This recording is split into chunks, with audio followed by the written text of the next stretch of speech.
À Markolsheim, un musée retrace l'histoire de la ligne Maginot.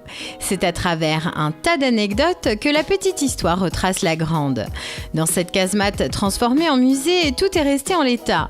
Il y a même des objets d'époque que de généreux donateurs n'ont pas hésité à confier pour compléter le musée. Dans cette casemate, chaque pièce avait une fonction. Voilà, vous êtes ici dans la chambre de tir nord. Chambre de tir nord qui est équipée comme à l'époque, avec une mitrailleuse jumelée. Aussi le canon de 47. Canon de 47 qu'on pouvait avancer, on devrait le créneau, le positionner, c'était des tirs de flanquement, tirs de croisement. C'était pas des tirs qui étaient dirigés vers l'Allemagne, c'était des tirs contre les casemates pour protéger les entrées des casemates. Vous avez aussi cet outil-là. Lorsque les mitrailleuses, les chargeurs étaient vidés, on regarnissait ici avec cet outil-là. Le musée recèle tout un arsenal d'armes qui ont été utilisées pendant la guerre. Ces murs nous plongent dans l'histoire des militaires de cette époque. Comme cette pièce qui servait de dortoir avec 14 lits et un PC de commandement.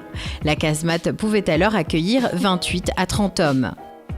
Les repos étaient par roulement, c'est-à-dire il y a une faction qui était en activité, l'autre. Et aussi, ils n'étaient pas toujours complémentaires, il n'y avait pas toujours 30 hommes dans cette casemate. Il y en a qui vaquaient à des occupations à l'extérieur aussi, qui étaient en deuxième ligne, qui faisaient une navette entre la première ligne et ainsi de suite. Voilà. Autrement, c'était toujours le travail, nettoyer les armes et tout ça, et ainsi de suite.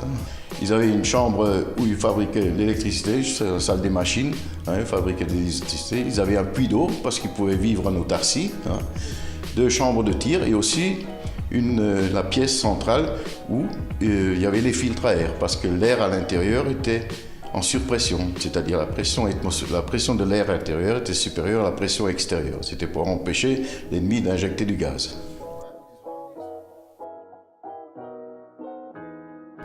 C'est pratiquement la seule casemate intacte sur le terrain de Markolsheim, puisqu'autour de Markolsheim, les Allemands ont tout fait sauter. Traversée du Rhin, opération Prestige, 10 jours après, Hitler, avec tout son état-major, est venu visiter la région.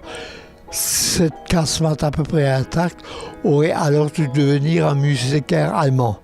Il a été fermé dès 1940. Ce musée n'a jamais été réalisé. Et comme dit dans les années 70, l'État français a vendu tous ces amas de béton, ces musées, tout ça. Et cette casemate, avec tout le terrain attenant, a été acquise par la ville de Markolsheim.